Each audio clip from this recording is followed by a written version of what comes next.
When was the last time you read a book, like a traditional book, 20 pages or something? When was the last time you read a report from a newspaper or some kind of investigation? Long time ago, right? Yeah, that is the world that we are living right now. We rely more on social media, Twitter, TikTok. 15 seconds of TikTok video is what people need right now to get their news. And how can you publish a report of 60 pages in just 15 seconds or one tweet or one sentence? Very crazy, right?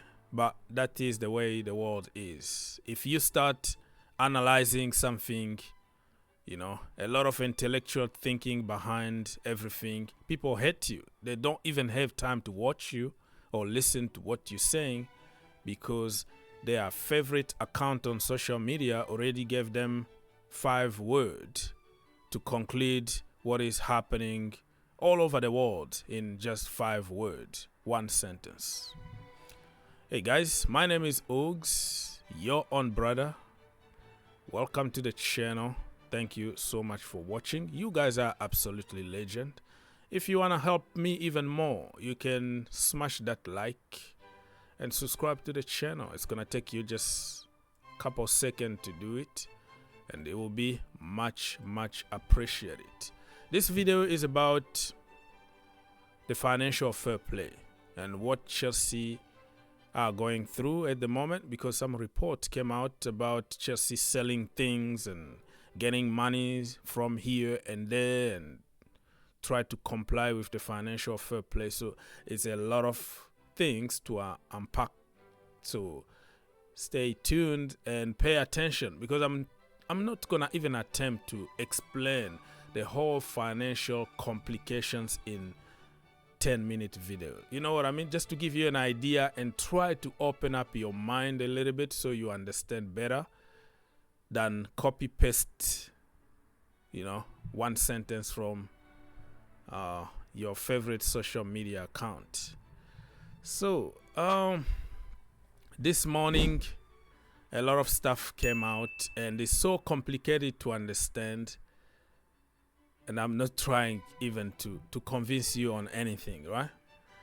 So how Chelsea are styling with basically, people are used to saying financial fair play, but the Premier League call it like profitability and sustainability, something like that. So but we are all used to financial fair play, so let's call it financial fair play.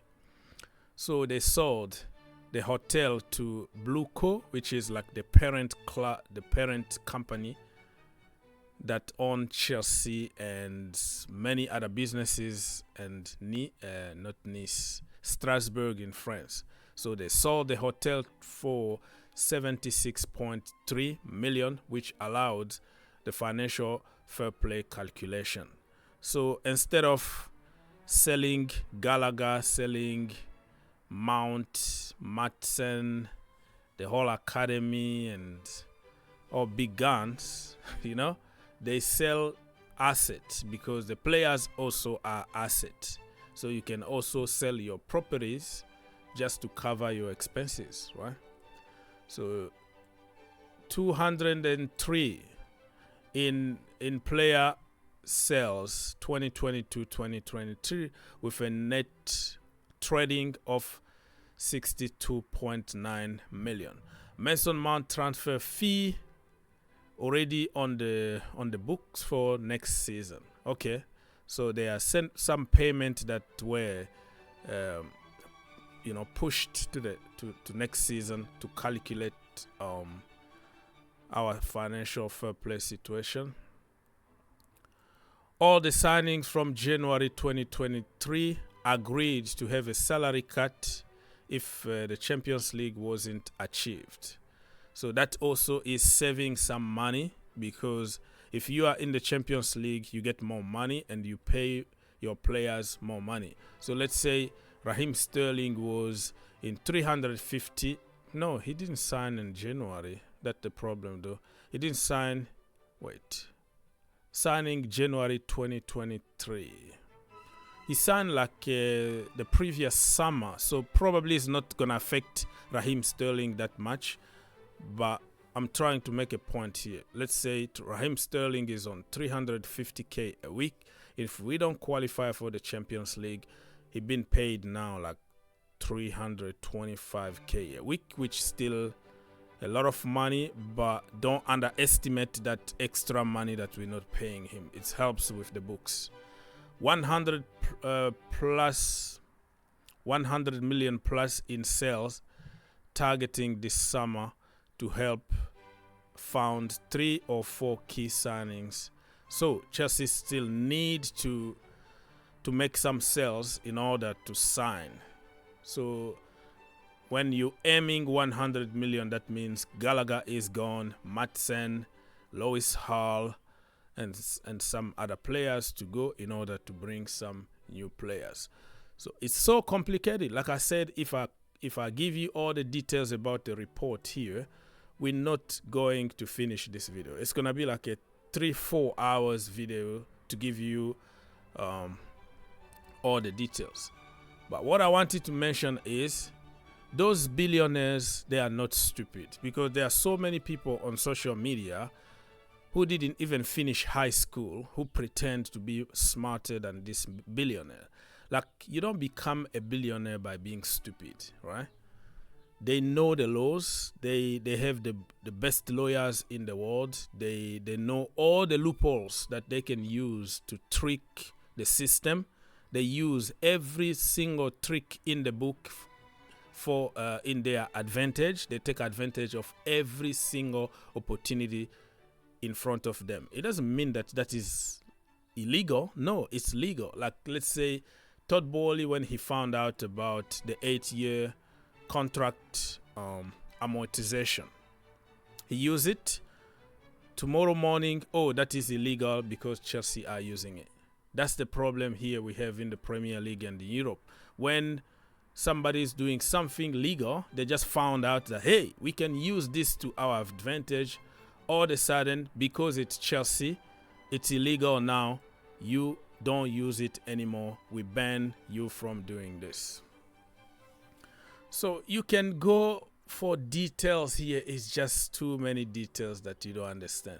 But all I can tell people is calma, because some people have been talking about Chelsea to get sanctioned, Chelsea to get this and that. They are doing something illegal. There's nothing illegal by selling your own asset to cover expenses, all right? But I'm not going to be surprised if we have another issue with the Premier League telling you, no, that is illegal, and because Chelsea are using the same tricks in the book who are legal. If somebody else used it, I think it was going to be totally fine. And remember when Chelsea sold some players to Saudi, Jamie Carragher and Gary Neville, they came out to say investigation needed because Chelsea are cheating by selling their players. And after that, United sold players to Saudi, Liverpool sold players, PSG, everybody did the same. It's not a problem now anymore. It's not illegal anymore. So everything that Chelsea do, people try to make it as it's a big deal, as it's cheating or whatever. But let them talk. The law is there, and you have to use the law, in your advantage. It's understood. All the new signings, blah, blah, blah, agreed a salary cut. We already talked about that. So the salary cut is, and this should be a motivation for many of them. Those Chelsea players, like, hey, let's get to the Champions League so we can get more money. But the visibility is also different when you play in the Champions League and when you don't play in the Champions League. So they have to have self pride here to say, let's force ourselves a little bit and go to the Champions League. So like I said, I'm trying just to open the debate here, if you know a little bit more about this financial fair play situation, you can leave in the comments so we can continue the conversation. And not qualifying for the Champions League this season is just so disturbing, because we had everything in hand, regardless of injuries, regardless of everything that we're going through. I think we had more than enough quality on the bench, in the loan army, not even in the loan army, in the academy, to qualify for the Champions League. But our genius manager is not good enough to take us to the next level. It is what it is.